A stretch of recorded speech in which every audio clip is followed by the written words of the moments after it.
ジャーナリングまた再開してみました。思考よりも感情の瞬発力の方が早いから、チャット GPT とクロードが出してくれた分析結果が自分の中でもね腑に落ちたの。向き合う時間から逃げていたから、同じようなことでぐるぐる悩んだりするのかなって思って。こんばんは。今日は久しぶりのビデオポッドキャスト会ということで、最近の私の脳内を皆さんに共有したいと思います。みんなとねこうお茶をしながら話してる感じで撮りたいなと思ったので、じゃん、冷たい東方美人茶を入れてきました。何か作業をしながら聞いてくれるのも嬉しいし、あとはね皆さんも何かこうお茶を用意して対面に私を置いてうんうんってうなずきながら本当にお茶をしているような感じで聞いていただくのも嬉しいなと思います。じゃあ早速始めていくね。乾杯。じゃん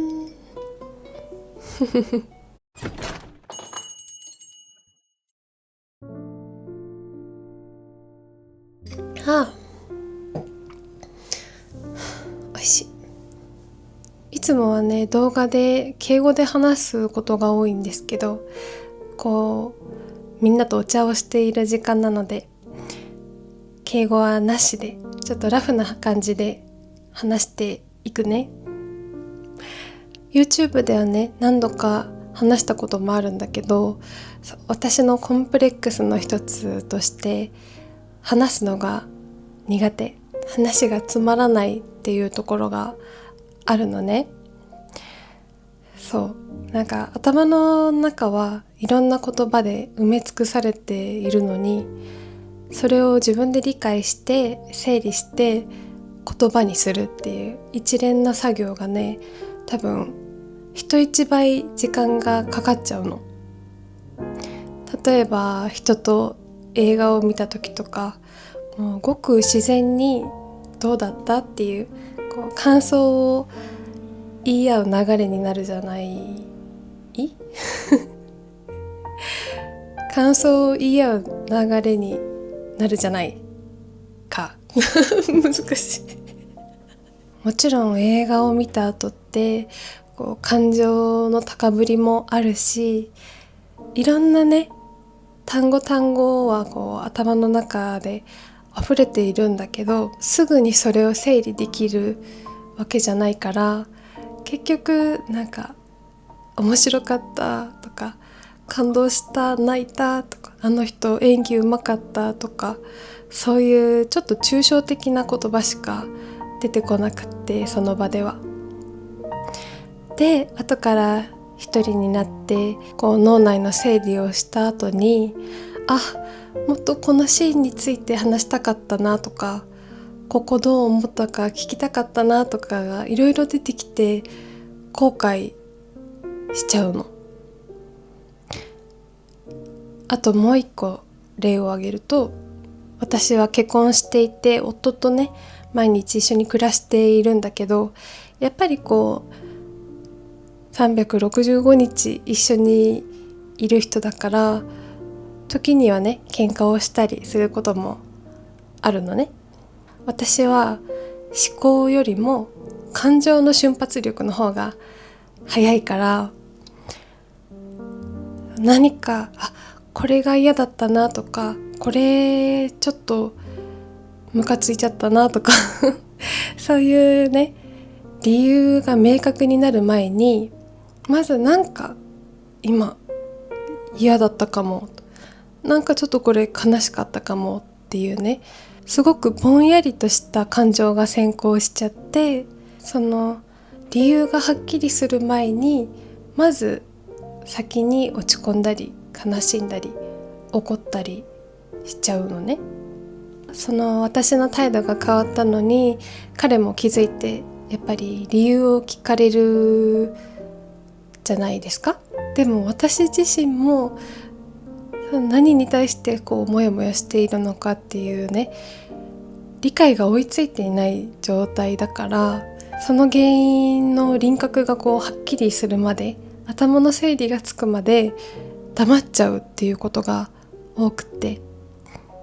でさらにね、その生理が終わった後に言葉にする前に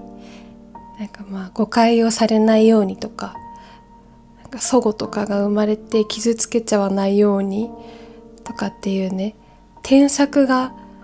始まるんです、頭の中で。やっぱりこのね、特に悲しみとかイライラとかそういう負の感情のまま伝える言葉、そういう感情に乗せた言葉って確実にトゲがあるままだと思うから、それをなるべくね丸い状態にしてから伝えたくって、でももうね、その前段階で態度に出ちゃってる時点で、黙っちゃってる時点ですごく相手のことを考えられてない、自分本位な行動だなっていうのはすごく思うんですが、だからね、実際に言葉にして伝えられるようになるまでの過程がものすごく長いから、もうとにかく厄介なんですね。こんな感じで日常生活にも支障が出ているし、友達とか妹たちともね、もっとたくさん会いたいなって思うんだけど、私の話のテンポが遅すぎて気まずくなるかもしれない、楽しい時間を提供できないかもしれないって思って、すごく受け身になっちゃうし、それでまたアウトプットの機会が減って、話す機会が減って、どんどん話し下手が進行していくっていうね、悪循環に陥ってしまっている状態なのね。とにかくこの話すことに対しての苦手意識は直したい、直せたらいいなと思ってる部分なの。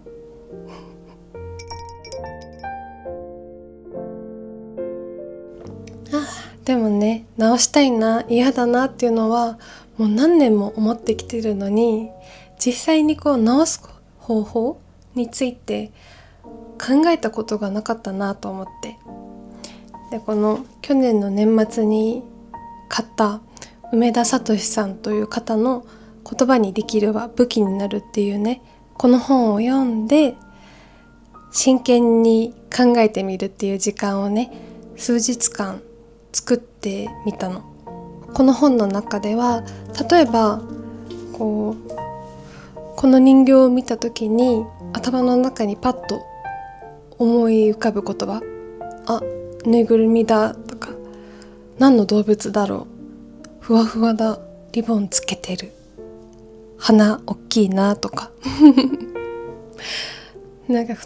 頭の中に瞬時に浮かぶ言葉たちあるじゃないですか。そういう言葉たちを梅田さんはね、内なる言葉と呼んでいて、それをただ思うだけじゃなくて思考を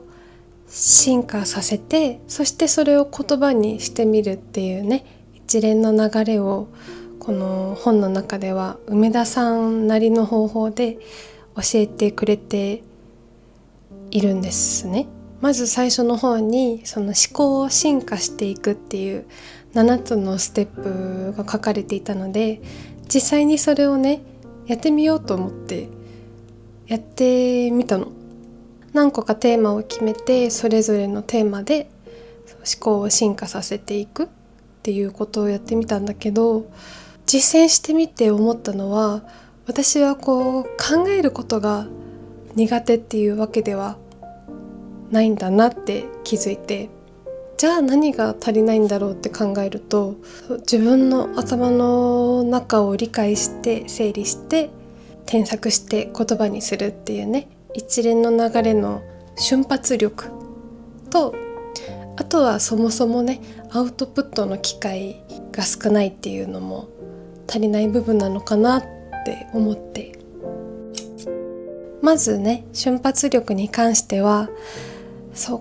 これをすればっていうね解決方法を思いついているわけではないんだけど、どうして私のこの情報処理の速度がこんなに遅いのかというと、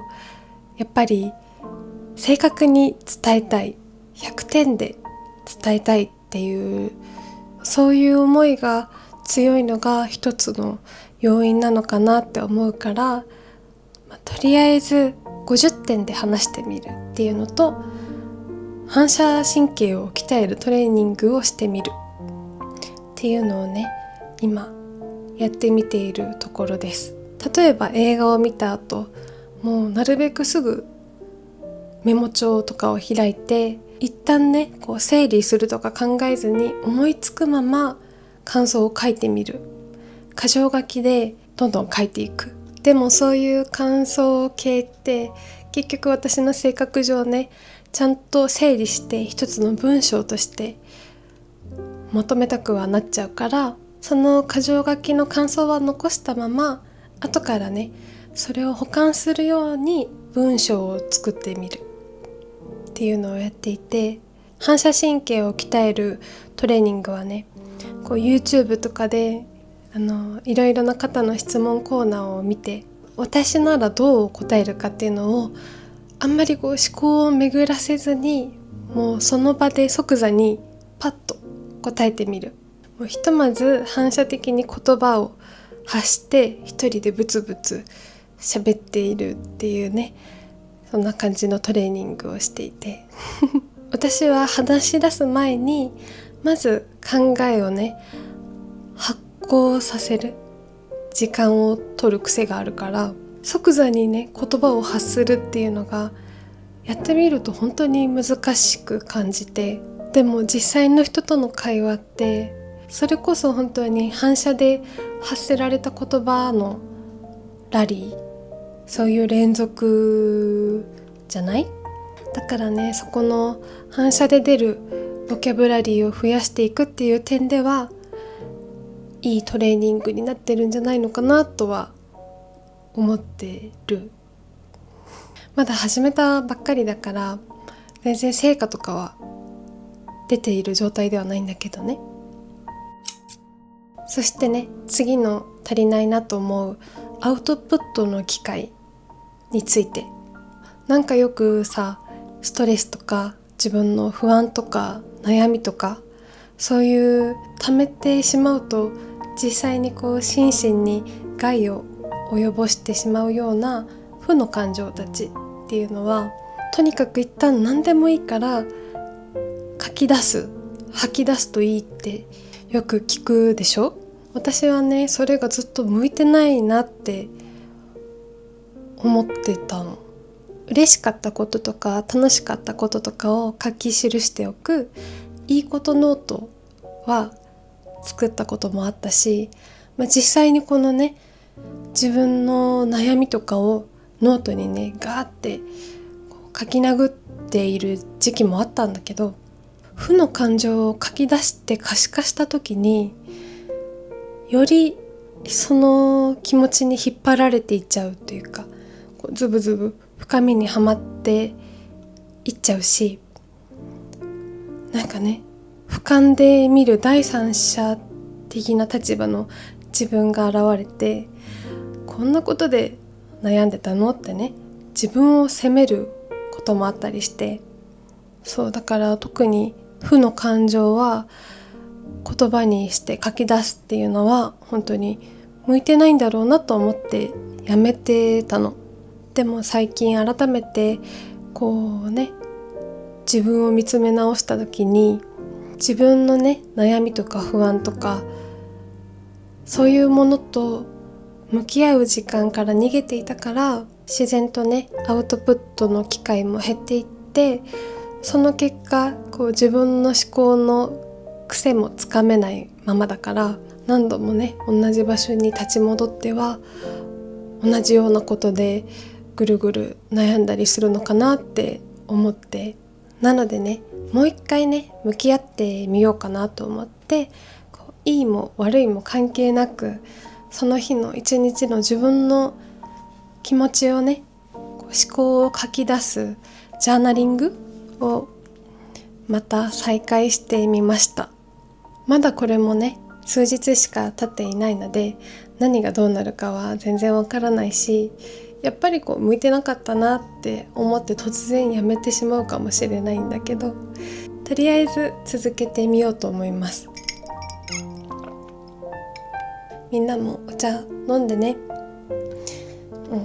これはまたちょっとジャーナリングとは違うかもしれないんだけど、私が文章として何年か残してきているものが一つあって、それが映画の感想なんですね。フィルマークスっていうアプリがあって、そこに全部ではないんだけど、時々気が向いた時に感想を残すっていうのをね、ポツポツとやっていて、今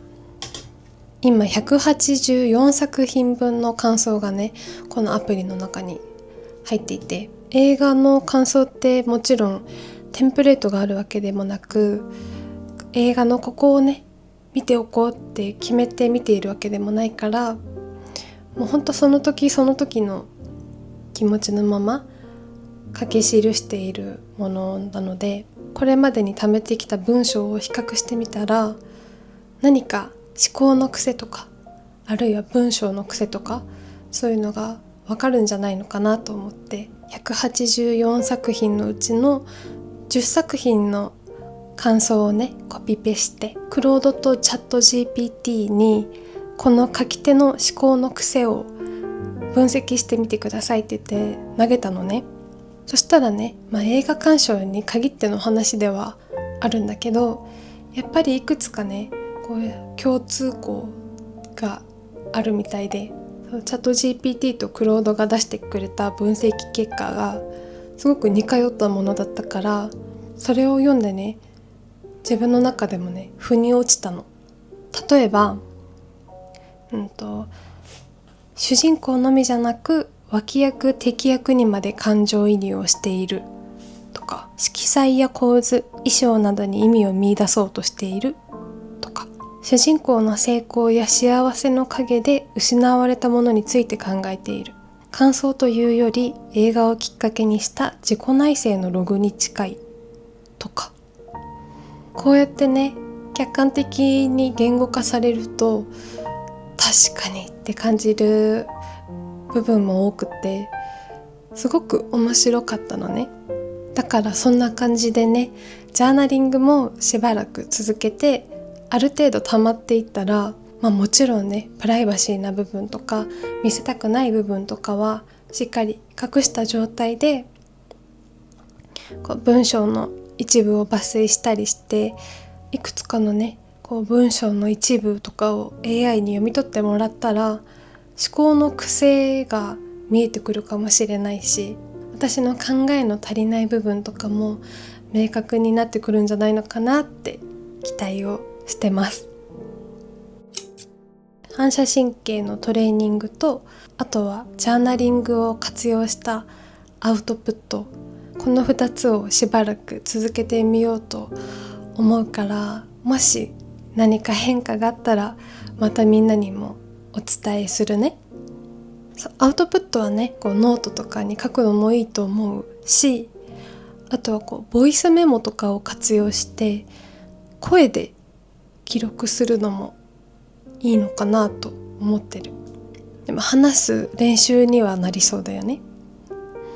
どっちがいいんだろう。ちょっとどっちも試してみようかな。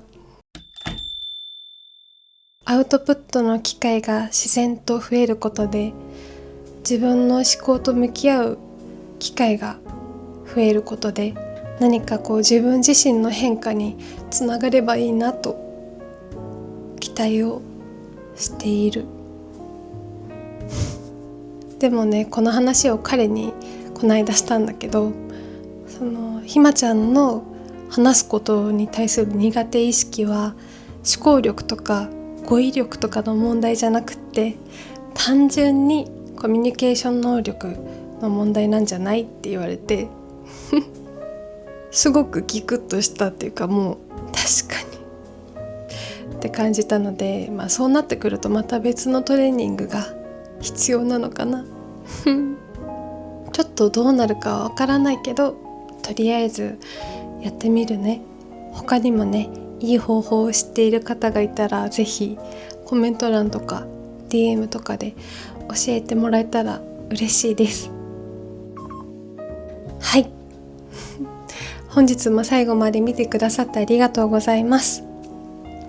また次の水曜日の21時にこのチャンネルで待ち合わせをしましょう。それでは皆さんおやすみなさい。いい夢を。バイバーイ。